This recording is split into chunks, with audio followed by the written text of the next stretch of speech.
Apresentar o painel 1 desta manhã, e o tema vai ser Objetivo das medições e análise em alimentos, fatores impactantes nos resultados de um processo de medição. Bom, como moderadora, debatedora e apresentadora deste painel 1, eu convido à tela a senhora Lilian Duarte, coordenadora do laboratório do Instituto Senai de Tecnologia de Alimentos e Bebidas. Bem-vinda, Lilian. Lilian é química industrial, com especialização em gestão da qualidade em alimentos. Foi docente nas disciplinas de análise de alimentos, leite e derivados do curso técnico de alimentos. Como primeiro debatedor, com os subtemas métodos de medição, operações e procedimentos, fator humano, analistas e equipes técnicas, eu convido à tela o senhor Robson Campos, dos Santos Júnior, coordenador de controle de qualidade do SEDAI do Rio de Janeiro. Robson, bem-vindo. Robson é graduado em licenciatura em Química pelo Instituto Federal de Educação, Ciência e Tecnologia do Rio de Janeiro e mestre em Química pela Universidade do Estado do Rio de Janeiro. Atualmente é coordenador de controle de qualidade da Companhia Estadual de Águas e Esgoto do Rio de Janeiro, SEDAI. Tem experiência na área de química, com ênfase em análise de traços e química ambiental, atuando principalmente nos seguintes temas: esgoto, trialometanos, reuso e cloroaminas.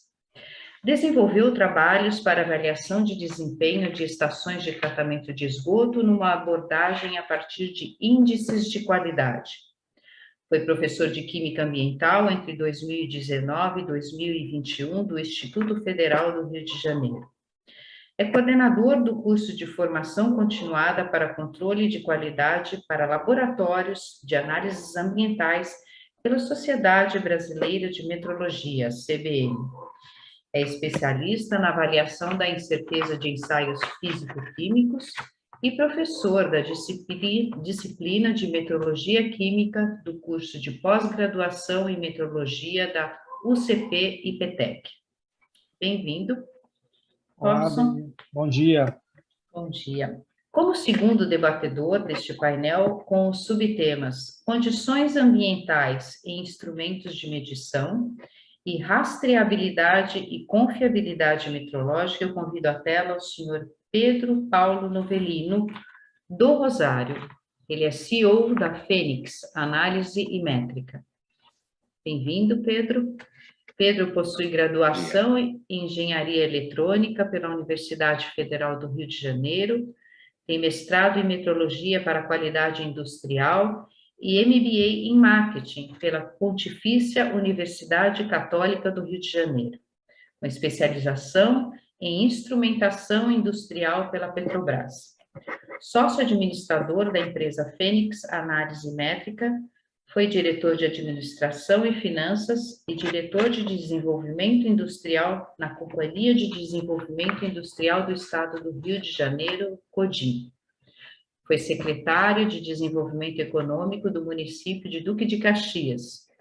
Exerceu a função de secretário executivo da Sociedade Brasileira de Metrologia, CBM. Ex-professor da Universidade Estácio de Sá, e professor no curso de especialização em metrologia pela UCP, CBM e IPTEC. É professor na Escola Avançada de Metrologia da CBM e autor de livros de metrologia com vasta experiência na área de instrumentação industrial, com ênfase em metrologia, técnicas gerais de laboratório, sistemas de instrumentação, atuando principalmente nos temas incerteza de medição, ABNT-NBR ISO 10.012, ABNT-NBR ISO 17.025, avaliação da conformidade. Muito bem-vindo, Pedro. Bom, eu passo agora a palavra à moderadora do painel para iniciar as palestras, as apresentações. Vamos lá. Bom dia, né? Obrigado pela apresentação, Patrícia. Opa, desculpa, tem mais Tem uma microfonia aqui, a gente vai desligar, desculpa aí. E então a gente agradece aos nossos colegas, né, do Rio, muito experiente, o Robson, que vai começar agora, né, ele vai falar a primeira parte aí das nossas palestras, métodos de medição, operação e procedimentos, fator humano, analistas e equipe técnica. São coisas que a gente sempre tem muitas dúvidas, né, na rotina do laboratório, e com toda essa experiência que o Robson tem, vamos tirar as dúvidas, né, e depois vamos ter os questionamentos no final das apresentações. Então, bom dia, Robson, pode... Bom dia, Lilian. Bom dia, Pedro. Pode, tá certinho. Certinho para todos. Bom, então a gente vai falar um pouquinho sobre o objetivo das medições e análise de alimentos e os fatores impactantes no resultado de um processo de medição, né? A primeira coisa que a gente tem que entender, né, é que a gente está tratando de um processo de medição. Logo, um processo de medição ele é composto na área de alimentos, como em outras áreas. Ele deu uma travadinha aqui. Ele vai ser composto de ele vai sofrer uma série de influências devido à característica do meu mensurando, né? Quando eu estou trabalhando na área de alimentos ou na área ambiental e farmacêutica, áreas correlatas, né? Nós estamos trabalhando com medições, eu vou falar ainda um pouquinho sobre isso, sobre medições indiretas, né? Ou seja, o meu mensurando, aquilo que se apresenta, aquilo que eu quero medir, ele, na maior parte dos casos, ele requer uma série de procedimentos para que eu obtenha esse resultado. Esse conjunto de processos, às vezes são processos longos, às vezes são processos que pode levar de 1 minuto a dias, né? O conjunto desses processos vão ter características inerentes a cada um desses processos que vão impactar diretamente o meu mensurando, ou seja, aquilo que eu estou querendo medir, né? Seja lá um determinado metal pesado, uma característica físico-química, uma característica microbiológica, o processo de medição vai influir sobre o meu resultado final, né? E dentro desse processo de medição, nós, nesse primeiro momento, vamos falar um pouquinho quais são os fatores que vão impactar, ou seja, o método de medição, operações e procedimentos, e a questão do fator humano, analistas e equipe técnica. Os métodos de medição, ou seja, todo o conjunto de procedimentos, de instrumentação que eu vou usar para obter o meu resultado, e o meu grupo de trabalho, né? Na maior parte dos casos, a gente não está falando de uma pessoa, de um analista, mas de um grupo de trabalho, né? Que compõe lá o sistema de gestão daquele laboratório de ensaio, que vai participar desse processo de medição, né?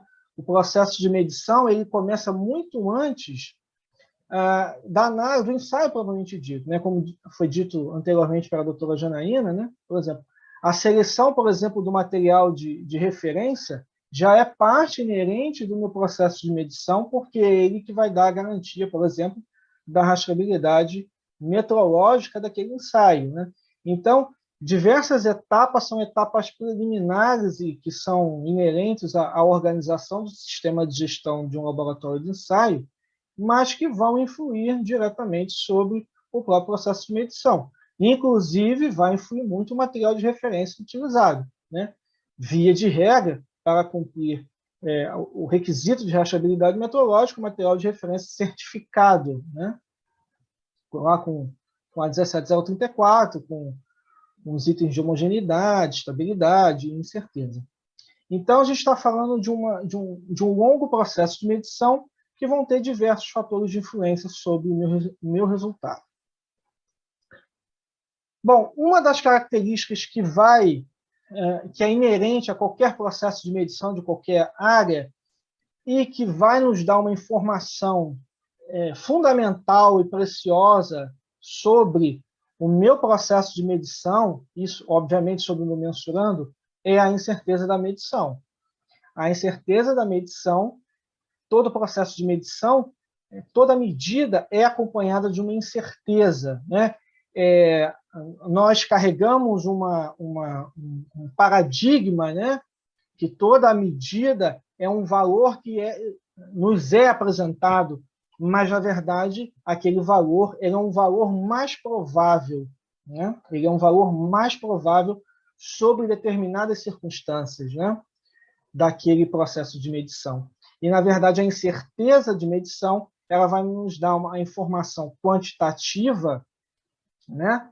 Sobre o meu grau de dúvida ou a minha faixa de probabilidade onde está o meu número, né, o meu valor mais provável, né?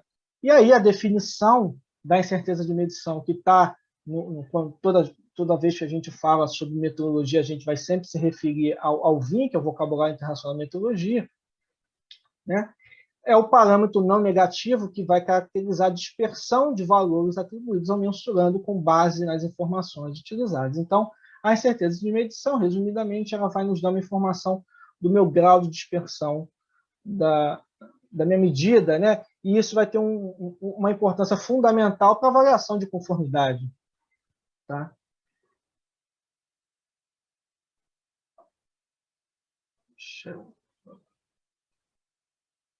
Então, quando a gente fala na incerteza de medição, né? Quando realizamos uma medição, o resultado final vai sempre apresentar uma incerteza associada, aquilo que eu já falei, né? O que se busca na realidade é a gente estimar a melhor forma possível, tanto do valor da medida quanto da sua incerteza. Ou seja, então a gente parte da premissa agora que toda medida é acompanhada de uma incerteza. Tá? Então, o processo de medição ele se completa com o valor mais provável e a sua incerteza associada. A incerteza de medição ela nunca vai ser eliminada, porque ela é parte inerente do processo de medição, é aquilo que acompanha, tá? É aquilo que acompanha o processo de medição. Você não tem como eliminar, o máximo que você pode fazer é minimizar, e a gente pode até ver que parte disso a gente pode minimizar com uma boa escolha de material de referência, com treinamento adequado da equipe, com avaliações, com verificações dos nossos instrumentos de medição utilizados, né? E tem uma série de particularidades que a gente pode atuar para eliminar, não, mas para minimizar a incerteza de medição. Né?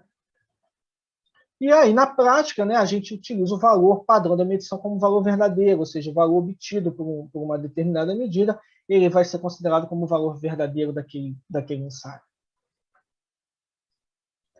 Bom, o que a gente pode dizer, então, que de maneira geral, né, todas as etapas que constituem o processo de medição, elas influenciarão a qualidade da medida. E quando a gente está falando, por exemplo, de análise de alimentos, né, o nosso processo, além das particularidades do sistema de gestão, já comentados, você tem uma série de etapas até chegar ao ensaio propriamente dito. E todas essas etapas vão constituir influência para a incerteza da medida e, obviamente, para a informação final, que é o valor que eu estou buscando, que vai me trazer uma informação. Né? De conformidade, e no fundo, o que a gente vai querer sempre, afinal, é sempre avaliar uma conformidade de um determinado produto, objeto, em relação a uma legislação, a uma regulação ou a um critério interno. Bom, o que a gente não pode esquecer é que as nossas medições, né, são medições indiretas. Isso traz uma grande consequência, por exemplo, quando a gente pensa em avaliação de incerteza, e traz uma grande consequência quando a gente pensa na importância do processo de medição, da qualidade do processo de medição. Quando nós estamos falando de análise de alimentos, nós estamos falando, por exemplo, de pegar uma régua, um paquímetro, e pegar um bloco de metal e medir. A gente não está falando disso. Né?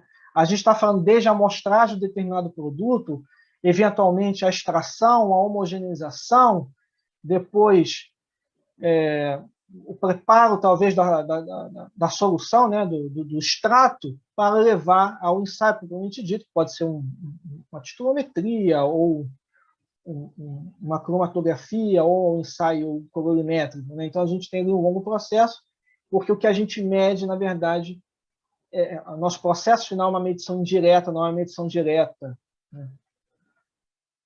Bom, mas o que significa uma medição indireta, né? Quando usa-se medição indireta, quando a gente pretende medir uma grandeza que é obtida por derivação matemática, né? Então, traduzindo, né? É obtida através de uma equação matemática, né? Então, por exemplo, eu coloquei aqui um exemplo, né? Que é a análise de bases voláteis totais, uma análise realizada em pescado, né? Onde você tem o modelo, que a gente chama de modelo matemático, ou seja, o modelo definidor do nosso mensurando, que o nosso mensurando aí são a concentração de bases voláteis totais. Então, você tem o nosso modelo matemático, a nossa equação, que vai definir como eu apresento, chego ao meu número verdadeiro, ao meu valor provável, mais provável, desse ensaio, né? E aí, essa é uma medição indireta, porque, na verdade, eu estou medindo uma série... a gente consegue perceber que eu tenho diversos processos, pequenos processos de medição ali envolvidos, né? Então, por exemplo, eu tenho ali, nesse caso aqui é uma titulação, né? Então, eu tenho o método de titulamento, eu tenho a titulação da amostra, a titulação do banco, eu tenho padronização desses meus titulantes, eu tenho, por exemplo, a massa molar do meu titulante, eu tenho fator de diluição, tenho massa de amostra, então são vários processos de medição dentro de um grande processo de medição global para obter um resultado final. Então, a gente está tratando de uma medida indireta. Toda vez que a gente pensa em medida indireta, a gente pensa complicou. Por quê? Medições diretas são mais fáceis de nós, por exemplo, da gente avaliar, por exemplo, uma incerteza de medição ou fazer uma avaliação do que pode estar errado dentro do meu processo de medição. Quando a gente pensa dentro de uma análise, de uma medição indireta, né, aí a gente tem que olhar o processo em si, às vezes é um processo enorme, né, para a gente conseguir avaliar. Bom, então a gente pode resumir, bem resumido, tá? Isso é bem resumido, a gente sabe que isso é um quadro geral dos nossos ensaios. Nós poderíamos resumir ele dessa maneira. Nós fazemos uma amostragem, nós temos uma etapa da amostragem, uma etapa de preparo de amostra e uma etapa analítica, a etapa do ensaio, né?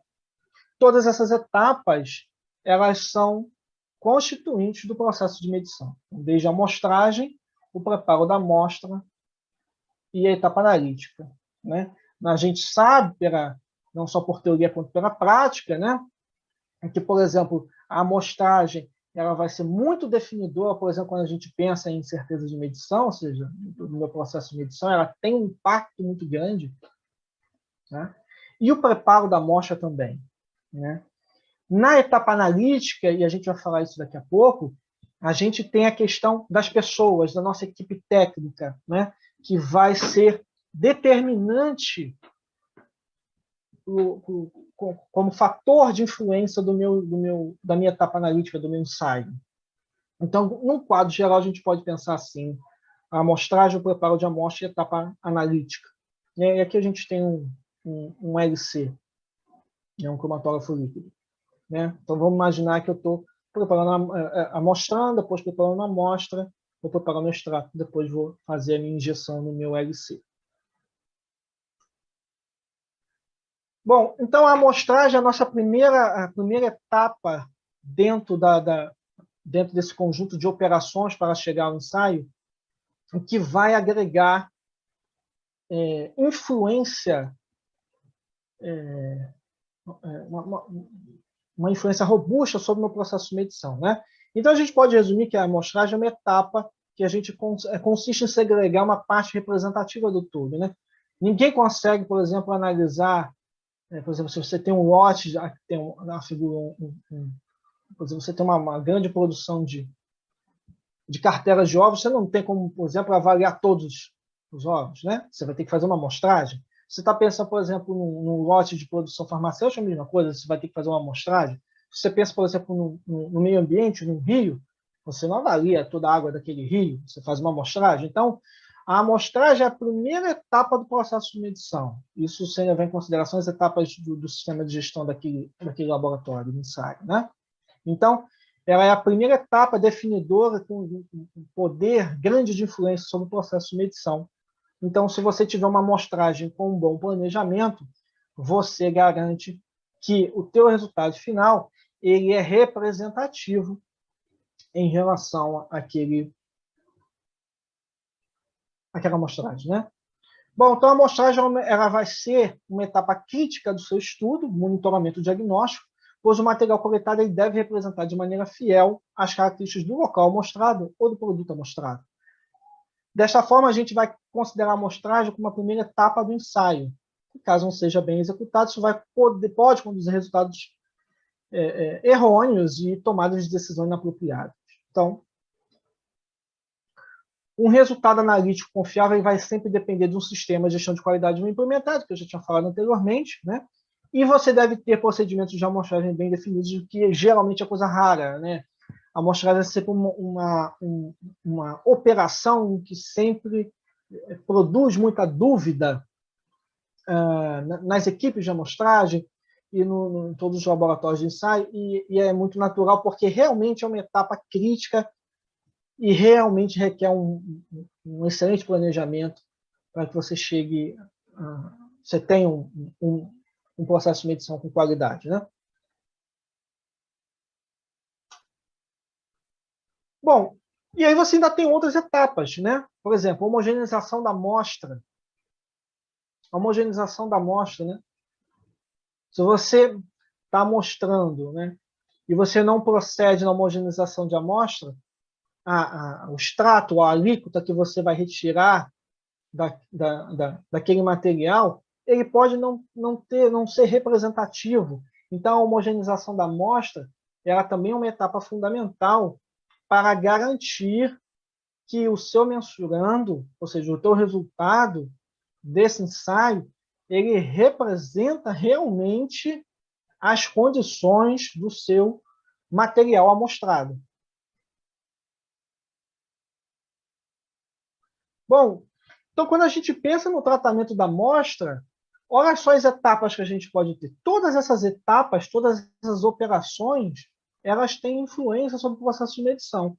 A pesagem, a diluição, uma concentração de amostra, uma hidrólise, uma separação, uma extração, uma purificação, uma derivação. Então, praticamente todos os nossos ensaios vão ter pelo menos um ou dois desses itens de tratamento de amostra. Então, quando a gente pensa em pesagem, a gente vai olhar a nossa balança analítica, os seus pesos padrões, a sua verificação intermediária. A diluição, a gente vai olhar o material volumétrico, né? Então, em todas essas etapas, elas vão ter uma determinada influência sobre o processo de medição e a gente vai avaliar isso, né? A gente tem como avaliar isso por testes estatísticos, de forma global, né? Pelo interlaboratorial, você consegue avaliar isso de uma forma global, evidentemente, né? Para você avaliar cada etapa dessa, aí a gente tem que fazer um planejamento experimental mais específico, né?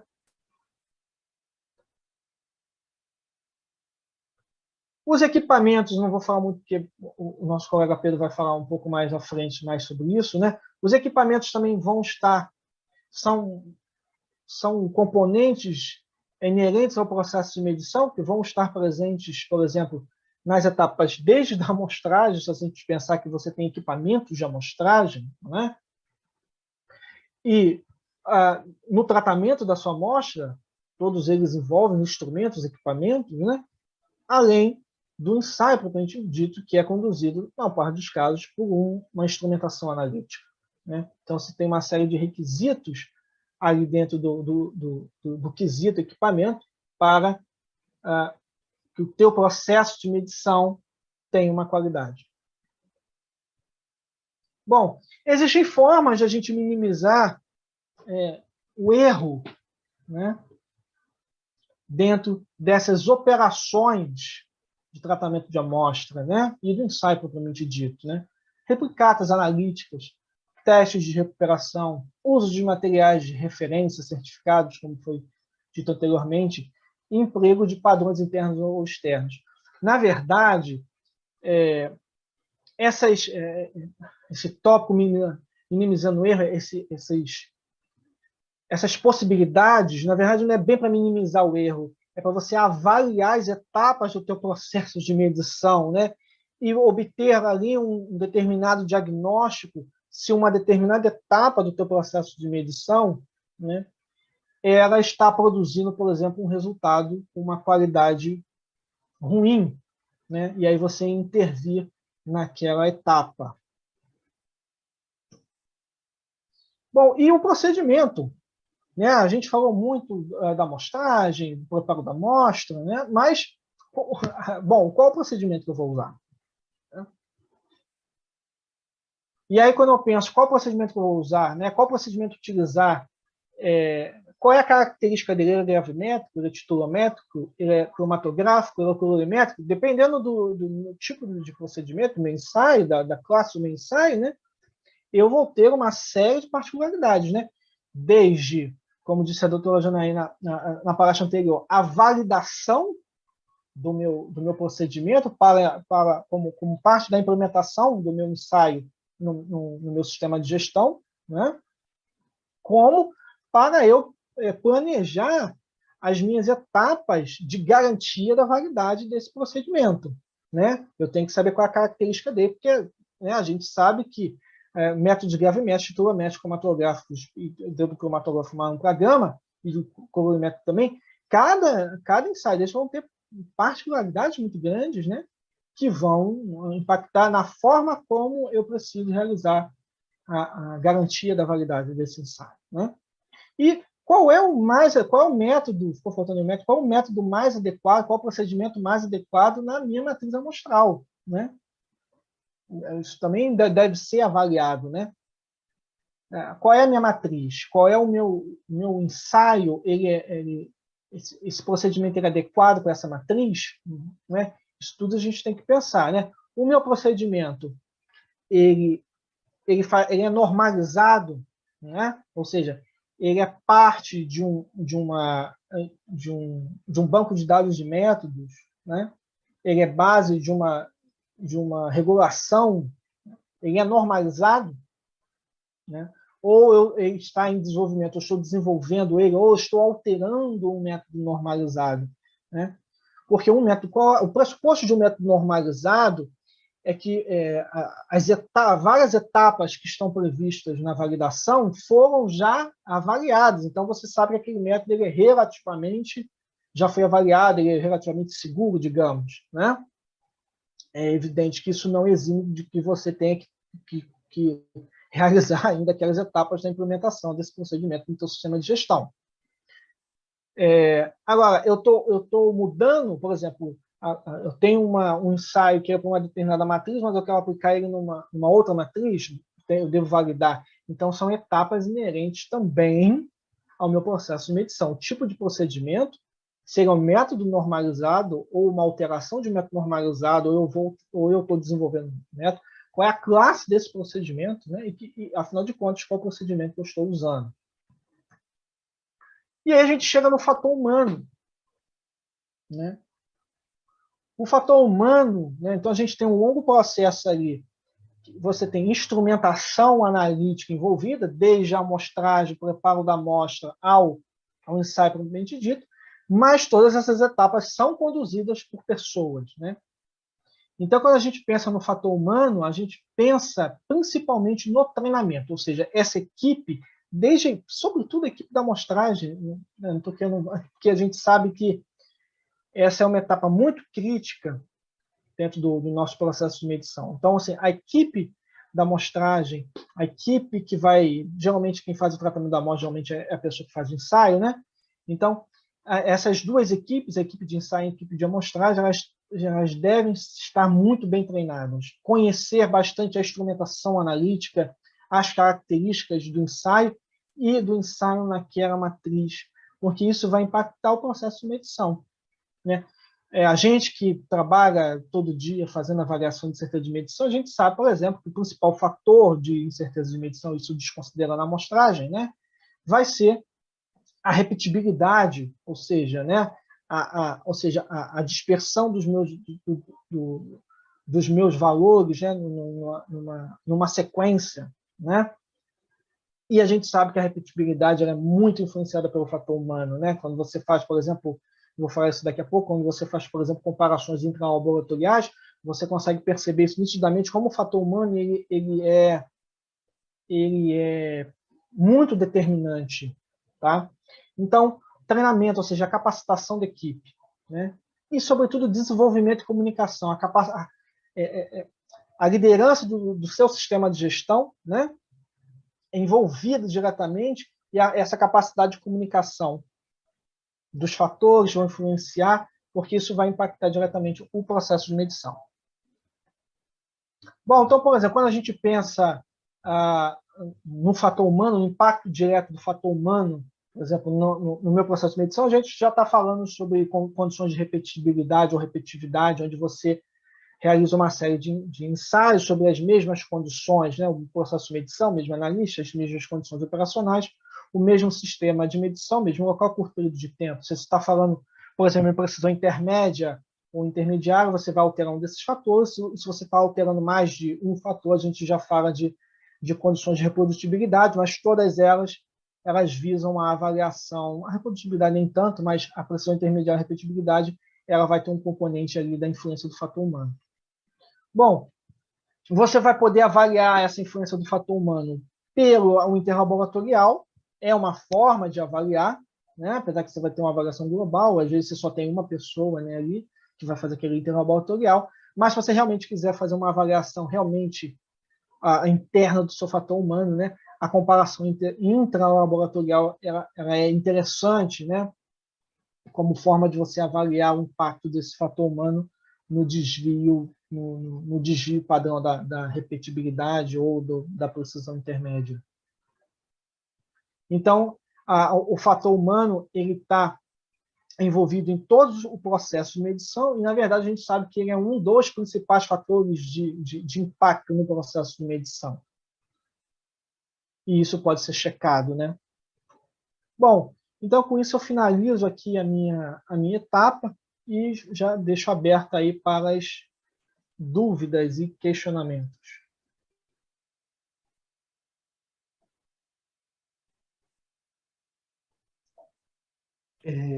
Robson, excelente apresentação.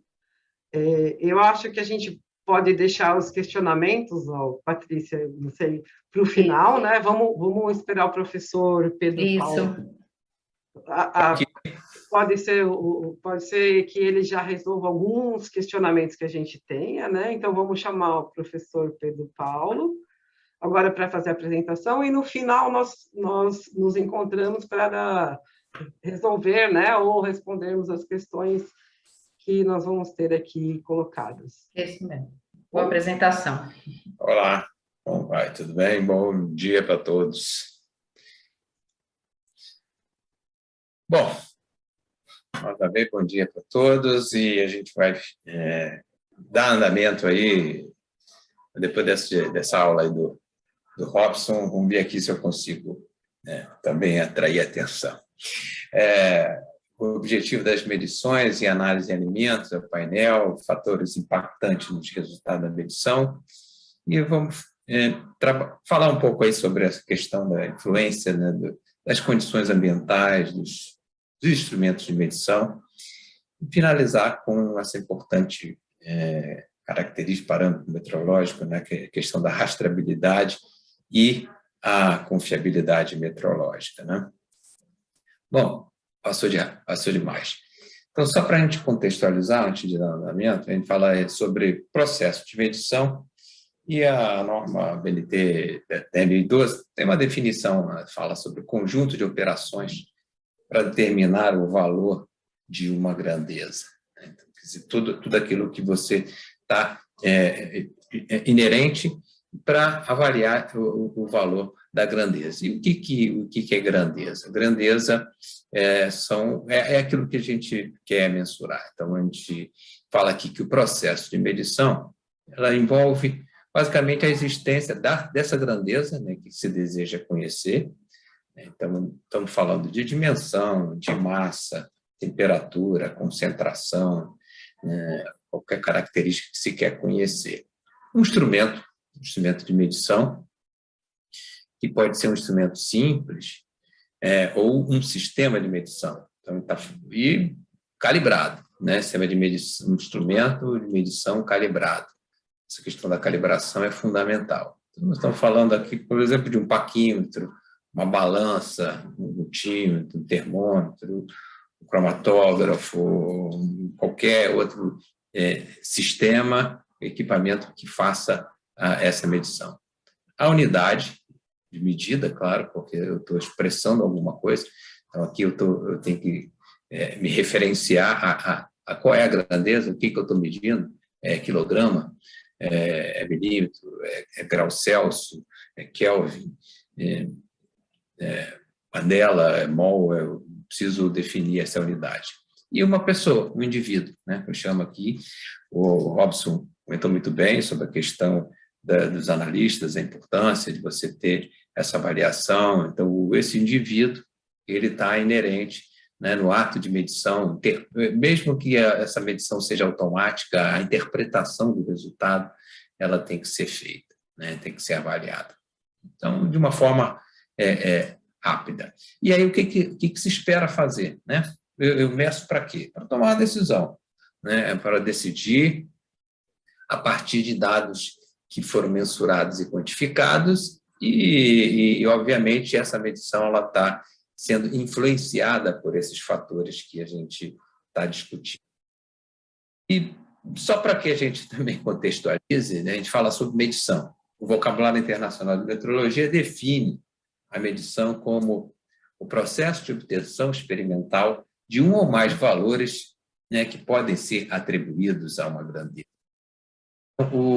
E também tem isso está aqui, o conceito de medição, ele não se aplica à propriedade que a gente chama qualitativa. Frio, pequeno, grande, né, largo, implica na comparação de grandezas, né, ou a contagem, né, de entidades. Então, pressupõe que essa descrição dessa grandeza seja compatível com o uso pretendido, né, e o resultado dessa medição, que vai seguir um procedimento ou um método de medição e utilizando um sistema de medição. Você vê que essas coisas elas estão interligadas, né? Então, essas coisas.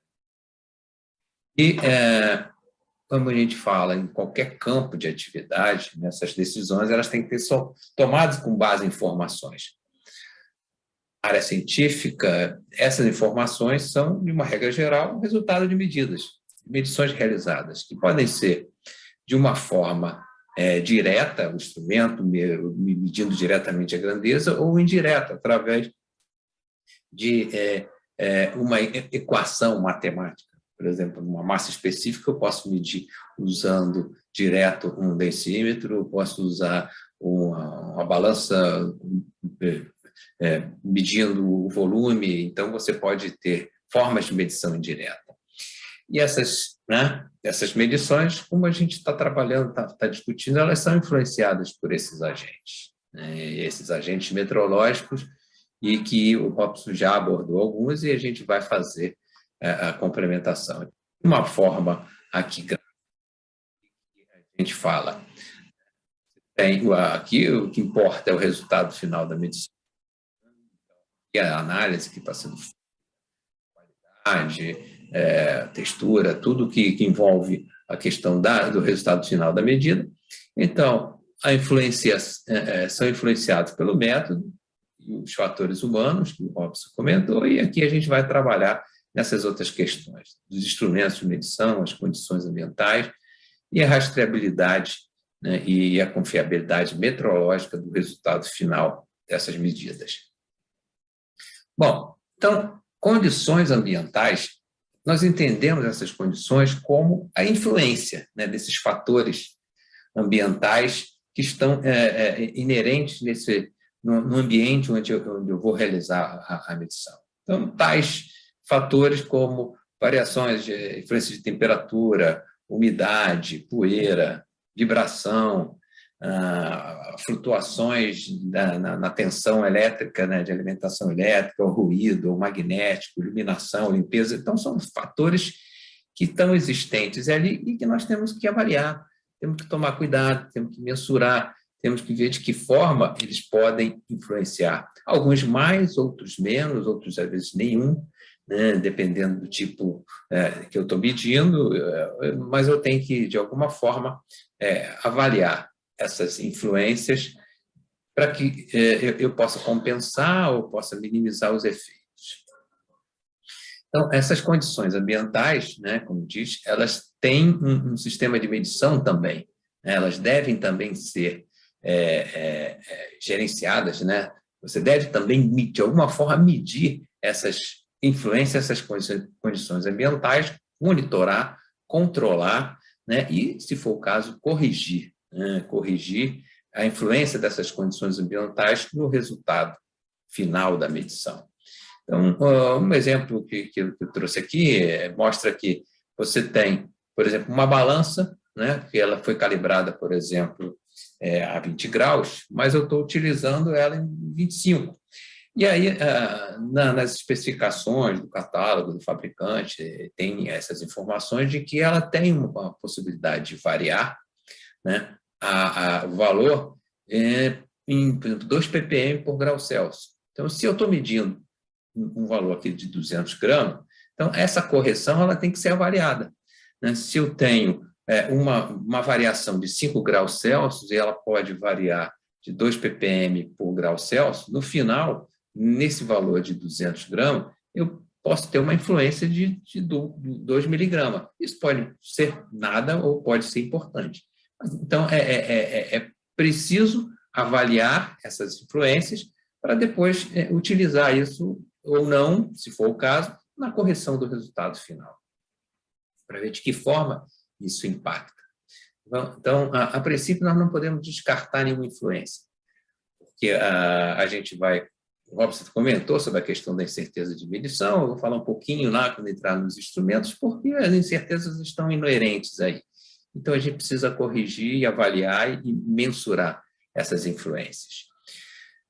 Outro exemplo, sem muito detalhe, se eu precisar medir, por exemplo, a temperatura do ambiente para poder controlar temperatura e umidade em função de uma análise que eu estou fazendo da composição, se eu tenho que manter uma temperatura controlada e uma umidade também controlada, né? Um laboratório em 22, mais ou menos meio grau, uma umidade relativa em 50, mais ou menos meio, então eu preciso medir, né? Eu preciso ter lá um instrumento muito utilizado, um termigrômetro, que mede temperatura e umidade, que é um exemplo simples de um ar-condicionado de controle, então você precisa manter a temperatura e a umidade controlada para ver o que eu faço.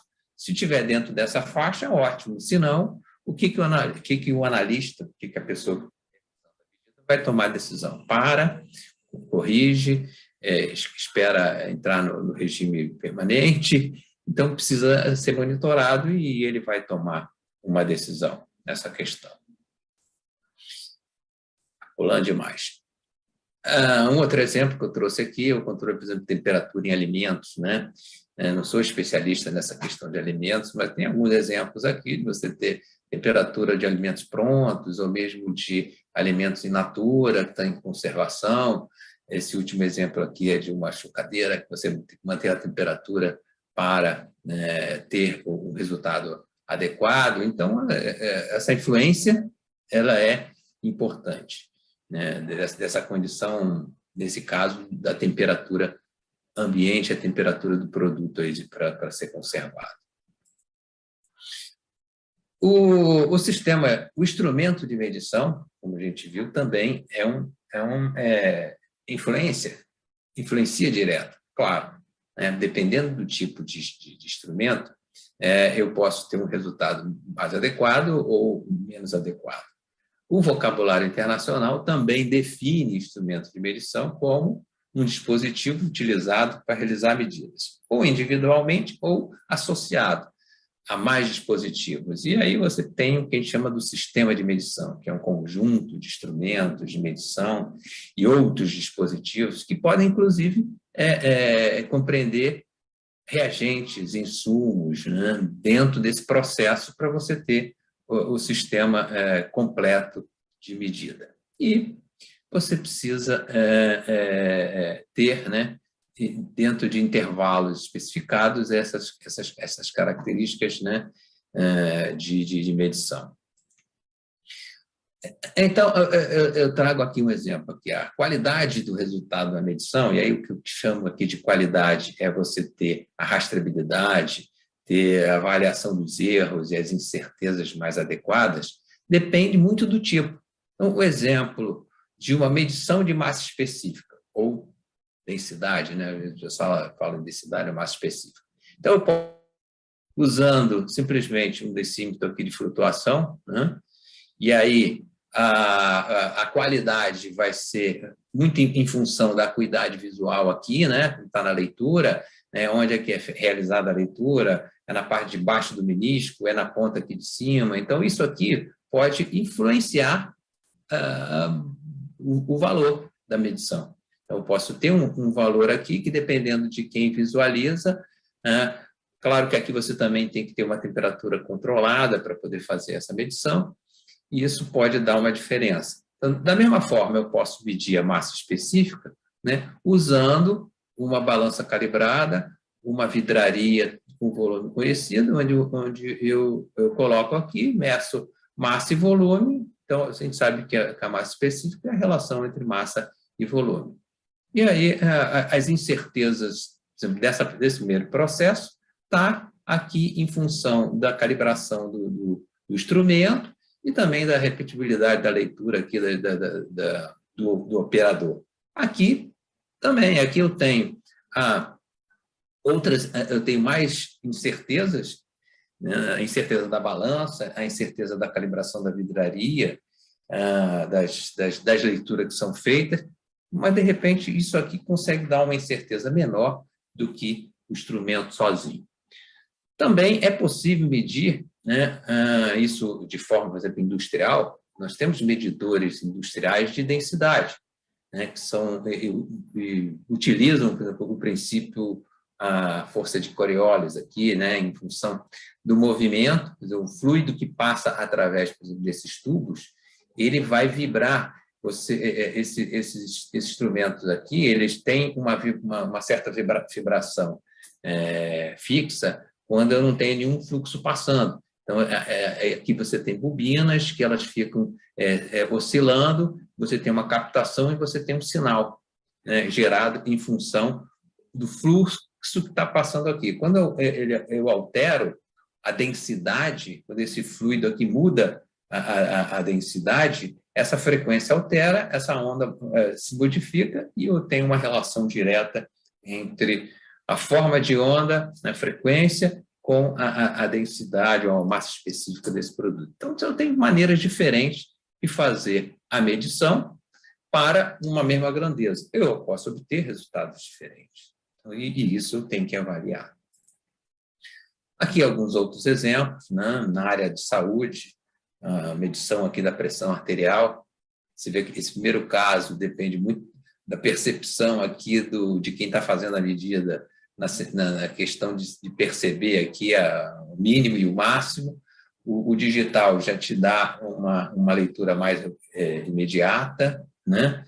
Os valores aqui, medição de temperatura também, que você tem medição digital usando um termômetro aqui, ou um pirômetro, né, um medidor de radiação, ou um TLV. Então, essas leituras elas podem ser diferentes em função da resolução de leitura de cada instrumento, em função da acuidade visual, em função da incerteza da calibração desses instrumentos. Então, isso é importante. Esses instrumentos diferentes podem dar resultados.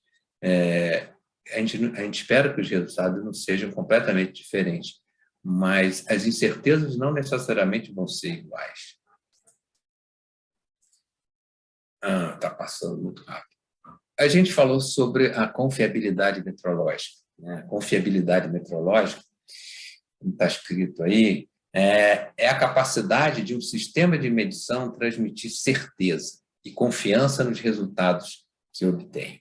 Então, essa confiabilidade está relacionada aos padrões de instrumentos que são calibrados e com a rastreabilidade que a gente tem que garantir para transferir, o que a gente chama da exatidão, essas medições, para que eu possa ter uma estimativa adequada da incerteza final de medição, que como o Robson já disse, e eu vou falar um pouquinho mais, também não entrar muito em detalhe, mas essa questão da influência desses fatores e da incerteza, eu preciso identificar e avaliar, né? Conhecer essas fontes de influência associadas a esses agentes, né? Então, antes de utilizar isso, é importante. A rastreabilidade metrológica, né? Como eu gosto de mostrar nessa figurinha aqui, que tem um rastro na areia, mostra justamente qual é o caminho, qual é a sequência que eu tenho que seguir para poder atingir o topo da nossa hierarquia metrológica, né? Então, de uma forma assim, muito simples, aqui da direita para a esquerda, eu tenho as minhas medições realizadas.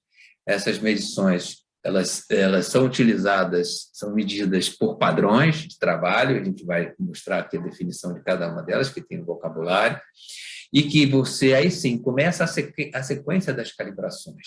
Esses padrões de trabalho devem estar referenciados às referências, esses padrões de referência, também as referências nacionais ou de laboratórios de referência, calibrados contra padrões nacionais e esses padrões intercomparados com outros padrões internacionais. Então, você tem aqui uma sequência. Então, o que é a definição de rastreabilidade? É a propriedade do resultado de uma medida, de forma que esse resultado pode ser relacionado a uma referência através de uma cadeia ininterrupta e documentada de calibrações, e cada uma contribui com uma incerteza de medição, né? Todo padrão, por melhor que seja, tem uma incerteza associada, muito pequena, quando está falando sobre padrões nacionais ou padrões de referência, em relação às medições finais, mas ela tem uma incerteza. Então, de uma forma piramidal, eu tenho aqui, desde os laboratórios de chão de fábrica, chegando, né, na rastreabilidade, buscando atingir, né, relacionar as unidades do sistema internacional. Então, aqui na esquerda, a rastreabilidade, e na direita, é o que a gente chama aqui da disseminação. Você conseguir trazer o sistema internacional, as unidades de base do sistema internacional, para até os laboratórios de chão de fábrica, através dessa cadeia, né? Então, essa cadeia de rastreabilidade, na final de contas, é essa sequência, né? Essa sequência de padrões utilizadas para isso. Então, quando eu digo que eu chego à rastreabilidade ao sistema internacional, significa que eu tenho uma rastreabilidade às unidades do sistema internacional. E aí eu digo que a rastreabilidade é um pilar fundamental para prover confiança a essas medições. Eu não vou aqui entrar em detalhe das definições, mas isso aqui mostra as unidades do sistema internacional com as suas definições atuais, né?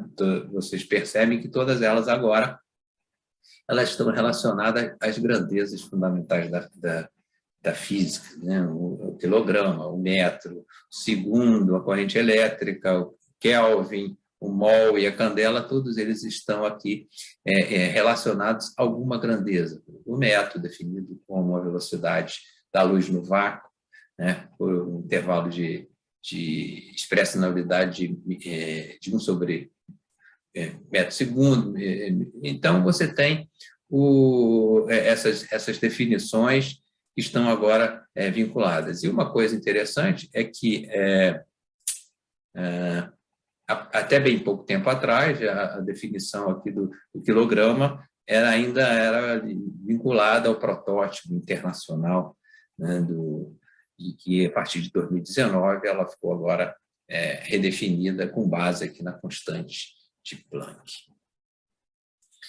E o padrão de medição, que por definição, pelo vocabulário aqui, é um padrão, né, que tem um determinado valor com uma incerteza associada, né? Então, aqui alguns exemplos que você tem no VIN. Não existe nenhum valor que não tenha uma incerteza associada. Então, você tem, isso a gente já comentou, sobre incertezas baixas, para que influencie um pouco no resultado final das calibrações e da hierarquia. Os padrões de medição internacional, né, a definição de padrão de medição internacional são aqueles que são reconhecidos por signatários de um acordo internacional. Então, você tem alguns exemplos aqui, ó, a gonadotrofina, né, que é um padrão internacional da OMS, né, são 650 unidades por ampola, a água oceânica, né, normalizada de Viena, distribuída pela Agência Internacional para a medição de razões molares, de isótopos e tal. Tá vendo essa área de química, essas coisas todas, o Rob você pode dar mais detalhes aí, essa é a praia dele, não é muito a minha, não. Isso é como comentei, uma curiosidade histórica, né, que até pouco tempo atrás o protótipo internacional era o padrão, né, do quilograma. Então, depois, agora, a partir de 2019, ela foi na convenção de 2018, mas ela vigorou a partir de 2019, e hoje a gente consegue medir o quilograma usando balança de Watt, a balança de Kibble, então, usando, relacionando essa constante de Planck. Um padrão nacional é aquele que é reconhecido por uma entidade nacional, né, e serve para atribuir valores a outros padrões. E a nossa estrutura meteorológica nacional, nós temos o Inmetro, né, que é o Instituto Nosso Nacional de Meteorologia, que detém e tem a responsabilidade por essa manutenção desses padrões nacionais. E eles têm os laboratórios, né, próprios nessas áreas de acústica, vibração, eletricidade, mecânica, ótica, térmica e química, e que, então, ele detém esses padrões. E dentro da nossa estrutura existem ainda duas outras organizações que são designadas, né, são chamados aqui de laboratórios designados, que detêm também as referências aqui no Brasil. Um deles é a Divisão de Serviço da Hora, do Observatório Nacional. Então, é o responsável pela nossa padronização na área de tempo e frequência. O Laboratório de Metrologia das Radiações Ionizantes, que é do Instituto, vinculado ao Instituto de Radioproteção e Dosimetria, ligado à Comissão Nacional da Energia Nuclear, e, como o nome diz, tem os padrões nessa área de radioproteção e de dosimetria. Então, são essa estrutura meteorológica nacional. Então, a gente tem o Inmetro e mais essas duas outras instituições que detêm essa responsabilidade. Os padrões de referência são aqueles que são utilizados dentro das organizações, dentro dos laboratórios, né? E existe uma estrutura também brasileira que são o que a gente chama dos laboratórios da Rede Brasileira de Calibração. Então, são laboratórios que são acreditados pelo Inmetro e detêm padrões que servem para dar rastreabilidade aos demais outros laboratórios, os instrumentos que são utilizados em indústrias, universidades, centros de pesquisas, né? Então, detém os padrões de referência. E, se é um laboratório acreditado, ele tem a marca da acreditação, né, que é esse símbolo do Inmetro. Aqui estou falando de laboratório de calibração, mas existe também toda uma rede que chama de Rede Brasileira de Laboratórios de Ensaio. São laboratórios também acreditados para realizar ensaios e também tem seus padrões, né, que tem seus padrões lá de referência, que podem ser calibrados por laboratórios da Rede Brasileira de Calibração ou terem as suas calibrações rastreadas diretamente ao Inmetro ou a algum outro instituto meteorológico que repente não tenha padrão aqui no Brasil, pode ser buscado a rastreabilidade dessa outra forma fora do Brasil. E o padrão de trabalho, né, como a definição diz, é utilizado rotineiramente, né, para calibrar ou controlar instrumentos de medição. Então, são usados normalmente no dia a dia e eles são rastreados para laboratórios de calibração, que podem pertencer ou não à rede brasileira de calibração, né?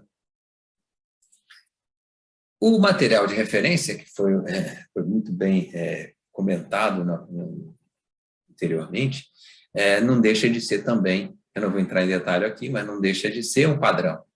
É um padrão, né? Porque é um material de referência utilizado, é uma referência e que tem também a sua documentação, o seu certificado, e tem as suas propriedades definidas, suas incertezas e as rastreabilidades associadas, né? Então, você tem aqui alguns exemplos de material de referência e que são utilizados principalmente nas áreas química, física, de material, metalurgia. Então, você tem materiais de referência, são produtos, né?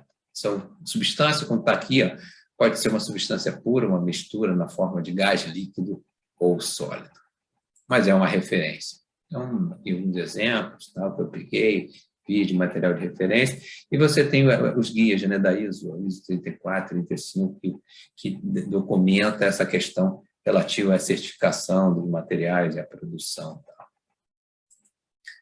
Bom, a gente falou tanto em calibração, só para que a gente force e contextualize o conceito, é uma operação que ela estabelece a comparação, né, sob condições especificadas, uma relação entre o instrumento e um padrão, e uma referência, né? E a partir dessa comparação, você vai avaliar a incerteza de medição, você vai identificar essa diferença que você, na calibração, você consegue identificar os erros de medição, o erro do instrumento e a incerteza desse processo, né?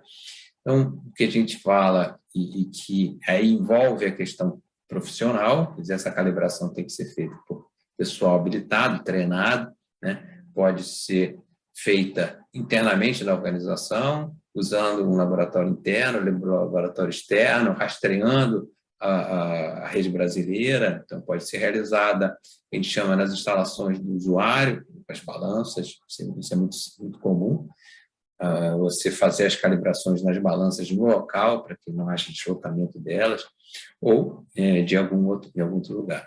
E o resultado final dessa calibração, de uma forma geral, é um certificado, né? É um certificado de calibração que relata essas informações. E aí, de uma forma rápida, né? Quando é que esses instrumentos têm que ser calibrados?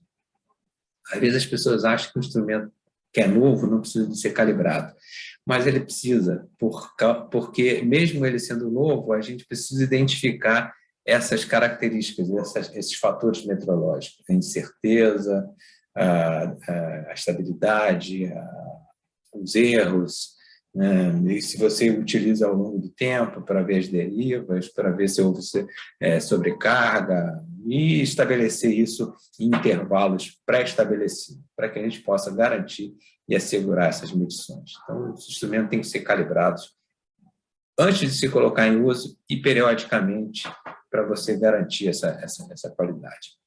O Robson já citou a questão da incerteza de medição, já falou sobre a definição que aparece no BIM, né? Então, o que a gente diz é o seguinte, que não há um resultado de medição que não tem como você expressá-lo sem declarar incerteza de medição. Então, essa equaçãozinha aqui, onde tem o resultado da medição, que é igual ao valor da medida ou da média do conjunto de medições, é mais ou menos uma incerteza associada, né? Então, esse U aqui da incerteza e a unidade de grandeza. Então, é assim que eu tenho que expressar sempre o resultado de uma medição. E como o Robson comentou, né, essa figura mostra aqui, por exemplo, uma dispersão desses valores que vai ser característica que vai caracterizar, de alguma forma, essa dúvida, essa variação que existe no resultado em função da incerteza de medição. O que a gente espera sempre é conseguir identificar e ter uma incerteza menor possível. Uma outra operação, além da calibração, que é muito comum, que a gente chama, é uma verificação, que na verdade pode ser entendida como uma calibração simplificada, né? É uma checagem que você faz, inclusive até a revisão na norma 17.025, ela passou a utilizar esse termo de checagem, mas no VIN não existe ainda esse termo, ainda fala sobre verificação, que é você avaliar o desempenho do instrumento por meio de uma comparação com um padrão. Então, por exemplo, uma balança ela é calibrada, né? Então, você lá avalia os erros, incerteza e tal, você varre toda a faixa de medição dessa balança e tem lá a curva de calibração dela, o certificado. Então, que entre essas calibrações, é importante que você faça uma verificação. Essa verificação seria você, de repente, colocar um peso, uma massa padrão lá de um valor conhecido, verificar e checar se esse valor ele está ainda continuando, se a balança continua medindo isso de uma forma adequada, e aí você vai comparar, vai olhar os limites de erro, né? Porque você tem as classes dos instrumentos de medição, balança com classe de exatidão, se eu estou falando do manômetro também, você tem classe de exatidão, o time tem classe de exatidão, que são os erros máximos aceitos, que você pode verificar isso numa calibração e também numa verificação. Então, como eu comentei aqui, uma verificação de uma balança, você tem uma portaria do Inmetro, que é 236, que você tem que colocar uma massa, né, que deve ser igual ou superior à metade da faixa de medição do instrumento e que o erro dessa massa ela não pode ser superior a 1/3 do erro máximo dessa balança. Então, aqui você tem um procedimento, um método também para realizar essa verificação, e é importante. Aqui eu não estou fazendo uma calibração, eu estou fazendo uma verificação de um determinado ponto aqui para, como o nome diz, verificar se essa balança continua ainda em conformidade, né? Que isso aqui é importante. E, no final das contas, aqui, de uma forma resumida, eu preciso, as decisões e ações dependem da qualidade dessas medições. E aí, os meus instrumentos têm erros e incertezas, eles variam, tem uma variação ao longo do tempo, aí necessário, então, realizar essas calibrações, essas variações, verificações periódicas. Para quê? Para assegurar que a incerteza, né, requerida a esses processos, garantir a rastreabilidade e redução dos erros através de correções que forem necessárias serem feitas. Bom, eu acho que, não sei se eu pulei demais, eu acho que eu acabei. Vamos ver aqui. Eu acho que esse era o último. Espera aí.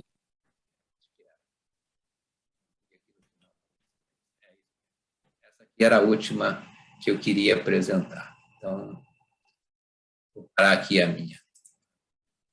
Muito obrigada, Pedro, pela sua apresentação.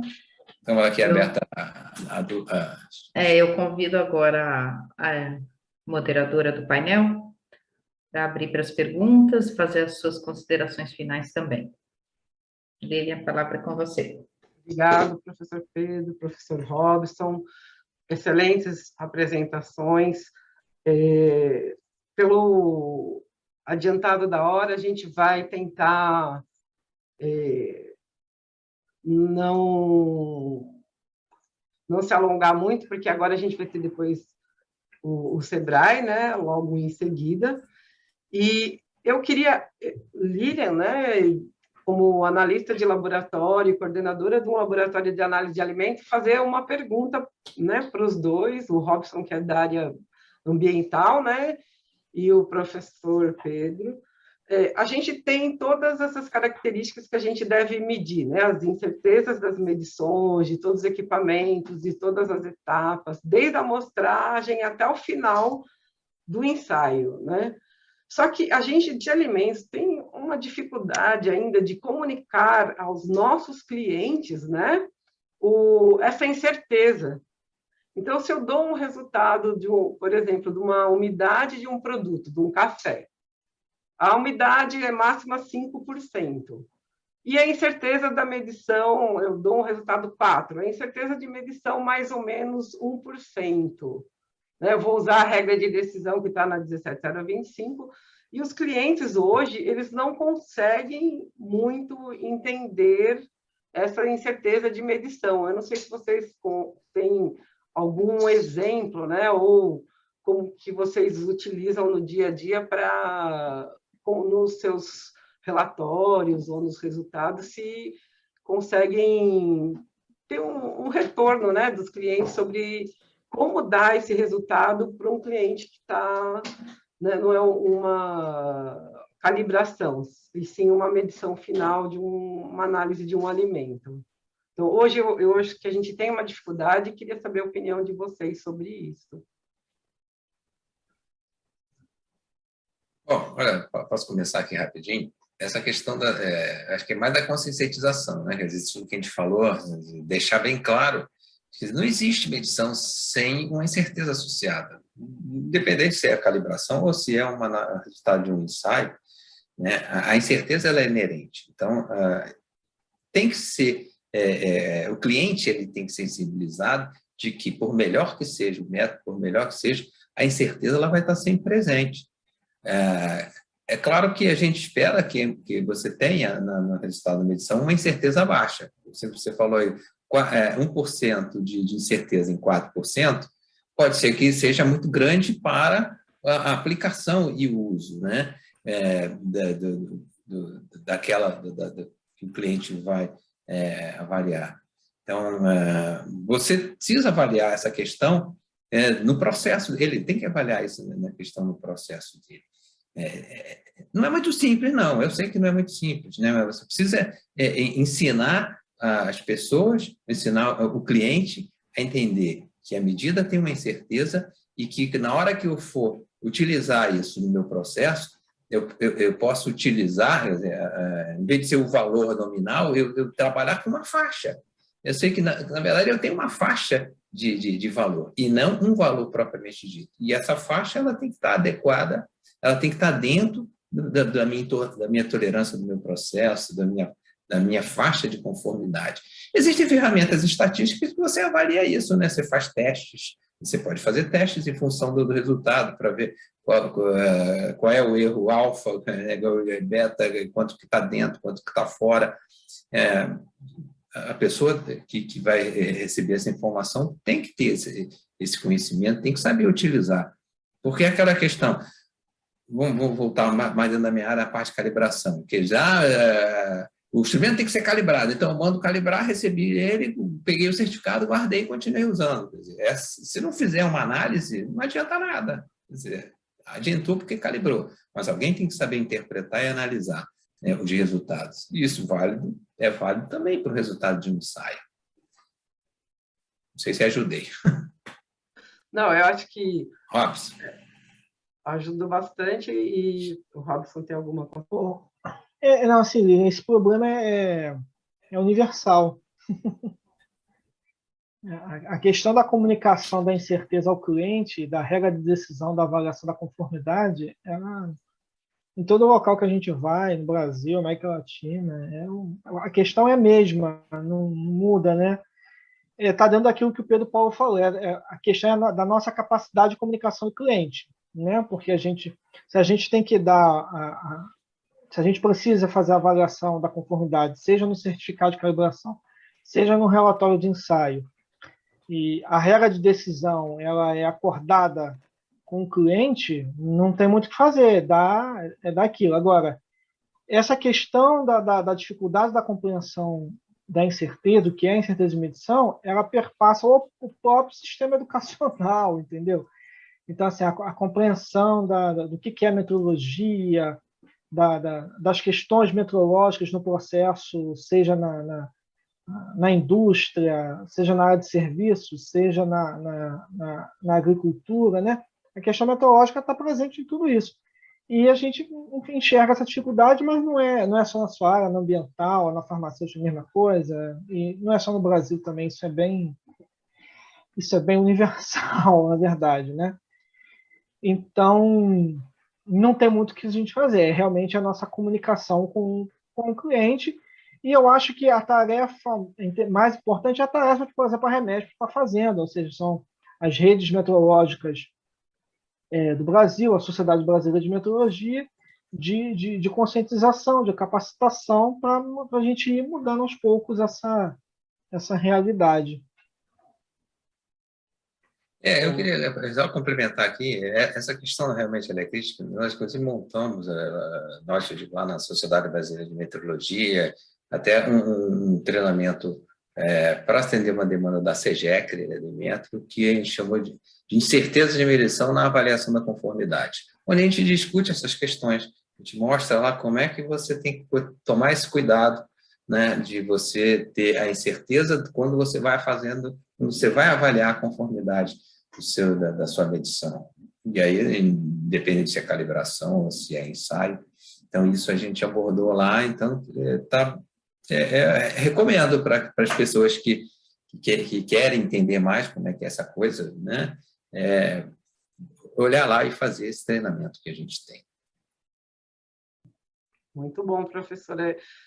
A gente tem, assim, esse assunto a gente tem bastante dificuldade, né, de esclarecer para o cliente o que é essa incerteza de medição, né, e que a gente faz toda a medição, todo o processo, e no final o nosso cliente lá, ele não quer saber das incertezas, ele quer saber se o café dele, a farinha dele está dentro ou não, ele quer ter a certeza de que o produto dele está né, dentro da especificação que eles propuseram, né, que eles precisam.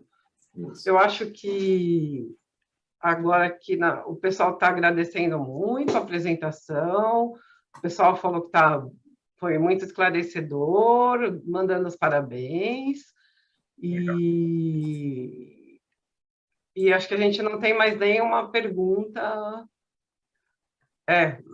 no momento, Patrícia. Acho que agora a gente pode encerrar o nosso painel. Então, muito obrigada a todos pela